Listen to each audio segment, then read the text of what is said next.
Let's just jump straight into the video, and the few things I want to talk about is the talents for the hunter, briefly, what sort of talents you'll need to sort of spec into, armor penetration, PvP also, how they perform in PvP, and some of the gear that you probably want to be chasing as a hunter. So without further ado, let's get straight into this video. So the first thing I want to talk about is the point system, the talent points for the hunter, which is Beast Mastery. So Beast Mastery is your main PvE spec. And the spec is set out to have 41 points into Beast Mastery and 20 points into marksmanship. That is it. That is the setup that you're going to be running right through to the end of TBC. You won't be running any other spec rating unless you are requested to go survival, which we'll talk about later, but predominantly it's the 41-20 split that you'll be using. Pretty much everything here is necessary for Beast Mastery to optimize it, and the rest you dump into marksman. So the reason why I put it into marksman is you get massive bonuses from mortal shots. You got go for the stroke, your critical hits cause your pet to generate 50 focus, rapid killing, which reduces your rapid fire down to 3 minutes, which is pretty massive efficiency, and of course lethal shots gives you range shots a critical strike by 5% for the hunter. So the hit rating for PvE is still 9%. This is not negotiable, so the first thing you need to do is always hit that cap of 9% for a hunter. So when you run this spec, Beast Mastery spec, you will do a lot of damage, and I mean a lot of damage running Beast Mastery. The thing about Beast Mastery that you need to understand is that you can't do the sort of damage with marksman, you can't do the sort of damage with survival. How does Beast Mastery translate from PvE to PvP? You will, I think, in the first season, when I'm talking about arenas and PvP, you will do pretty well with Beast Mastery. After the first season, you're going to struggle a little bit because everybody's going to start having resilience gear. Now, resilience gear plays a huge part in PvP, and it's one of the biggest changes that comes into the game. When it comes to PvP, you got a big distinction between PvE gear and PvP gear when it comes to resilience. And you've got armor penetration on top of that. The problem with it in PvP is, well, there's several problems. It runs on a 2-minute cooldown. Every 2 minutes, you kind of don't have many peels. I mean, you've got Scattershot as one peel. You've got your traps, and you got a trinket, but it's still really not enough. You're sort of like a lame duck, essentially, with your pet. Without Beast or Wrath.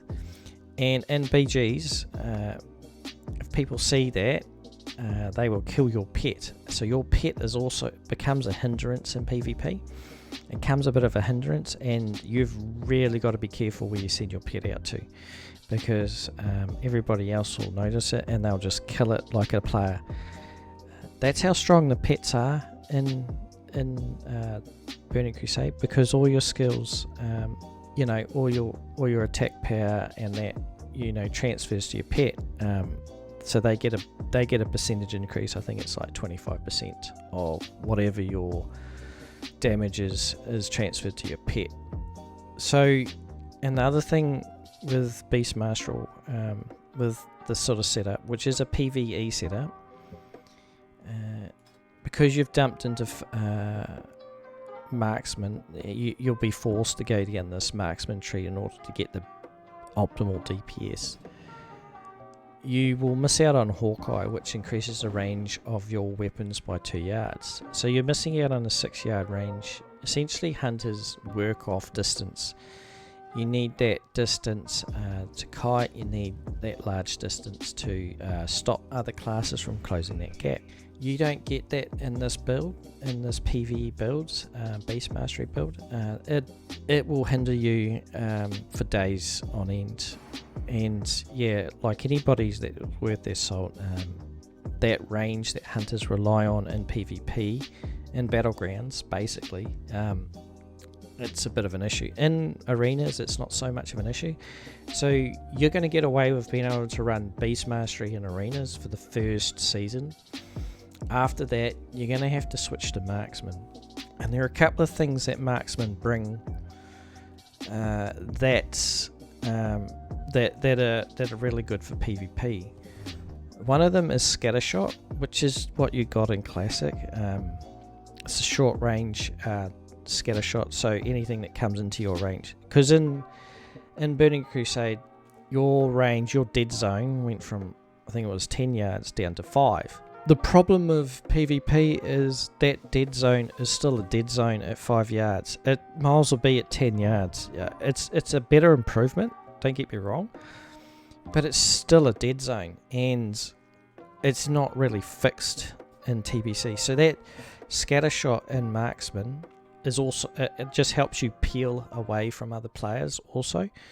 Now you can put traps down regardless. Like in Classic, you could Scattershot and put a trap down, feign death, put a trap down, which drop you out of combat and you trap the other player. In TBC, you don't need to feign death anymore. You can just put the trap down underneath a person. Scattershot still helps, so you can shoot somebody and then run and drop a trap down, or you could run kite away. It gives you that option. But Marksman is, you got a lot of burst, so you can do a lot of damage in a very short period of time. The other great thing is the silencing shot at the bottom of Marksman tree. A shot that deals 50% weapon damage and silence the target for 3 seconds. 3 seconds might not sound a lot, but it's massive. It's only on a 20-second cooldown. So you can silence shot and then go into Viper Sting on a mana using target like a mage. Silencing a mage or druid or any healing class is huge in a BG. So, and you can do it on the run. Marksman is the go-to PvP spec. It's the only spec that you will want to run in a BG or in arenas. Go into survival if you want, and sort of you could come down into survival and get deterrence if you like, but you can definitely come in and get improved traps and all the rest of it. So that's where Marksman sits. It is definitely a PvP spec, and it tops Beast Mastery. And the only reason why you'd go survival is for PvE, and there's 2 reasons for that. To spec into survival, you're basically speccing into exposed weaknesses. So I'll just read it out to you. Your ranged criticals have a 33% chance to apply exposed weakness. A weakness effect to the target. Exposed weakness increases the attack power of all attackers against the target by 25% of your agility for 7 seconds. So this is like high-end raiding spec, and what I say by that is that this is more of a raiding spec, and the fact that you'll need melee DPS in order to capitalize on an exposed weakness, and you're going to have quite a large gear score. So exposed weakness, you'll need at least, I don't know, 500 600 agility. You need to be stacking a lot of agility to make exposed weakness work.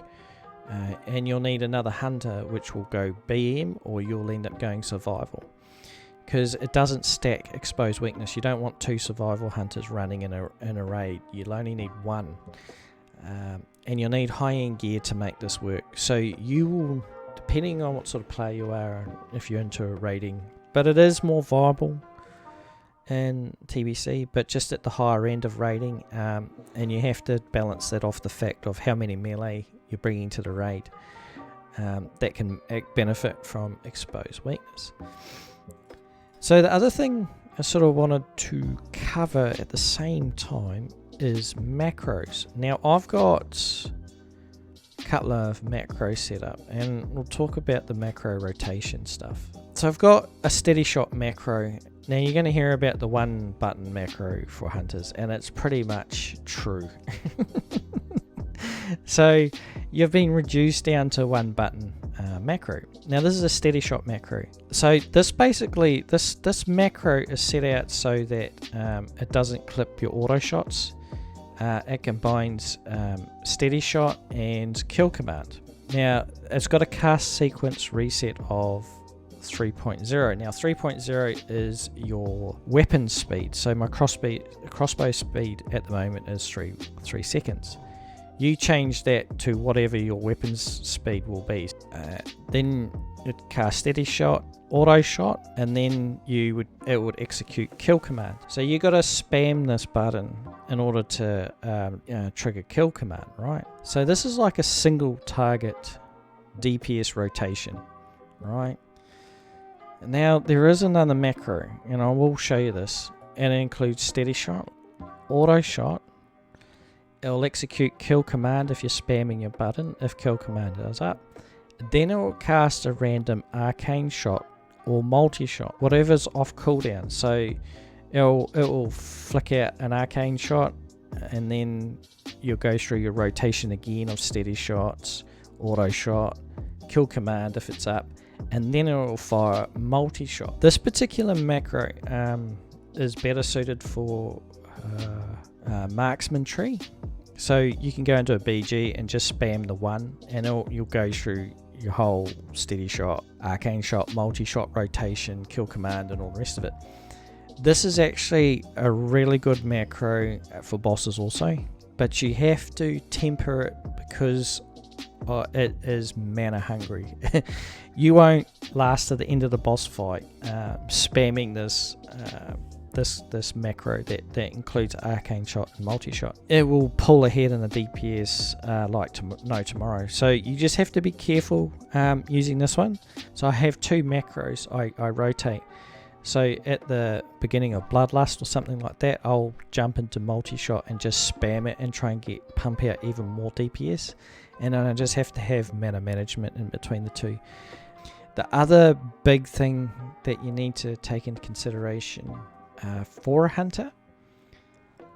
Okay, so there's the Beast Lord set, your dungeon set. Now, with the Beast Lord set in Burning Crusade, it is going to be your best in-slot set until, around tier 5.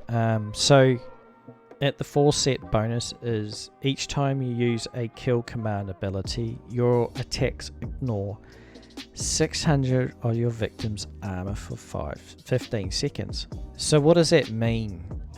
Ignoring 600 of your victim's armor. That's massive. That's huge. So this is where armor penetration values come into it. The worst case scenario, if there are no debuffs on a boss, if you understand what I'm saying. So if a boss has 10,000 armor and you put debuffs on it, it usually brings the armor rating down for that boss to about 7,500 or 7,200, something like that. So my calculations are based off, it's based off 8,000 armor, right?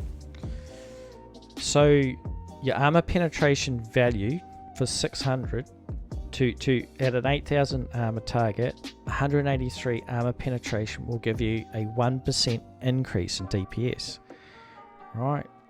So you essentially have a 3.2% DPS increase basically on a 4-piece set. In the early stages of the game, tier 4 can't even give you that sort of DPS value. It's insane. So this Beast Lord set is going to see you through to tier 5.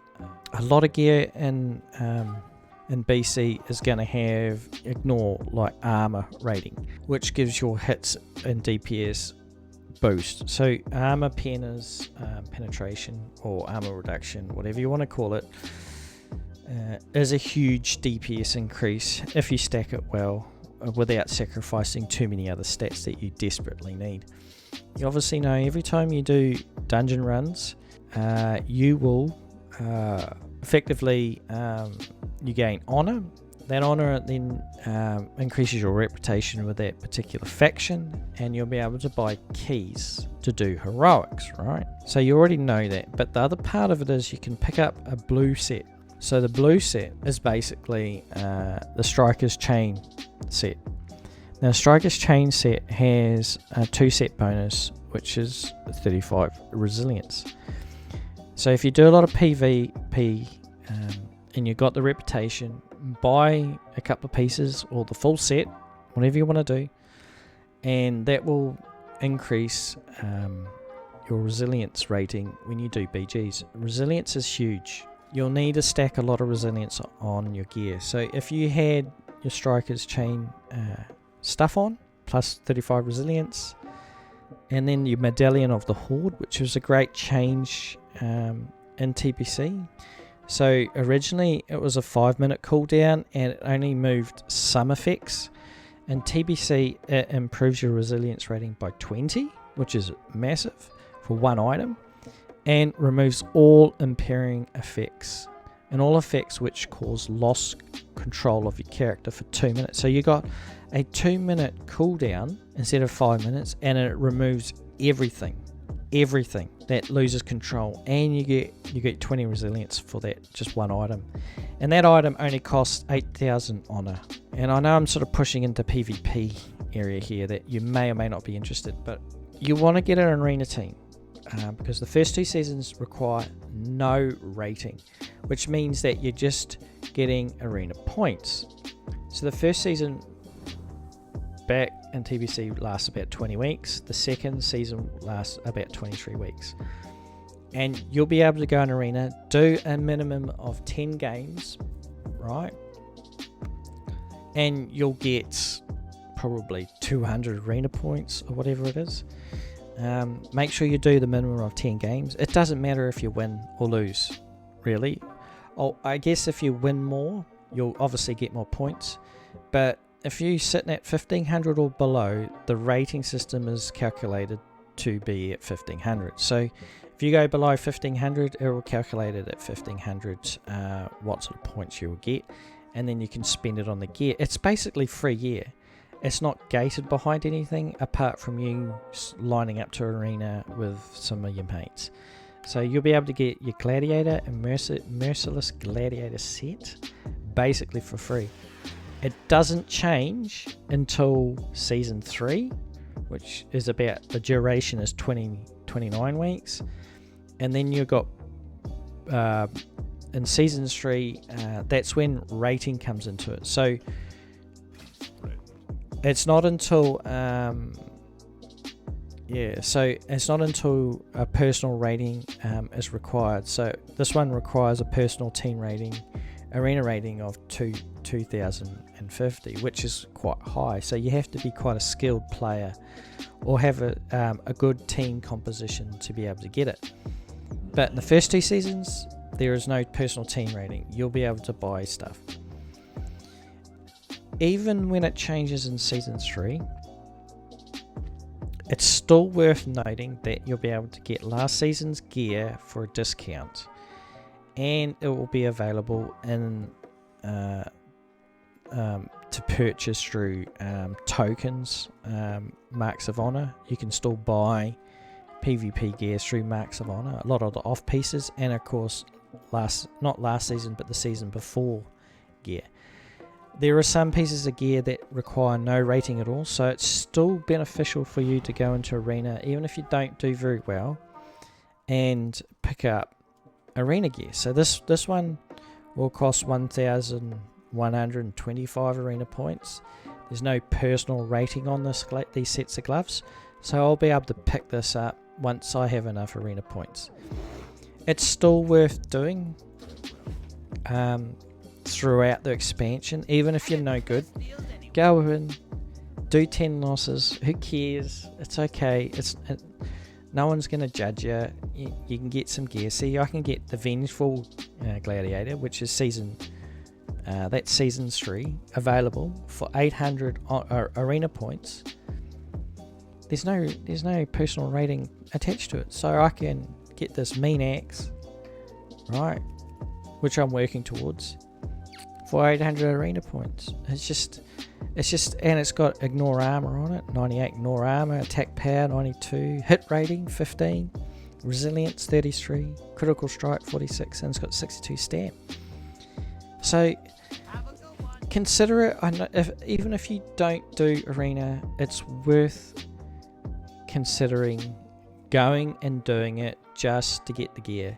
You only have to do 10 wins, wait for the reset, do another 10, well, not 10 wins, just 10 games, then wait for the reset, do another 10 games, do it another 10 games. Alright, thank you for listening to a knucklehead like me, and yeah, alright then, bye.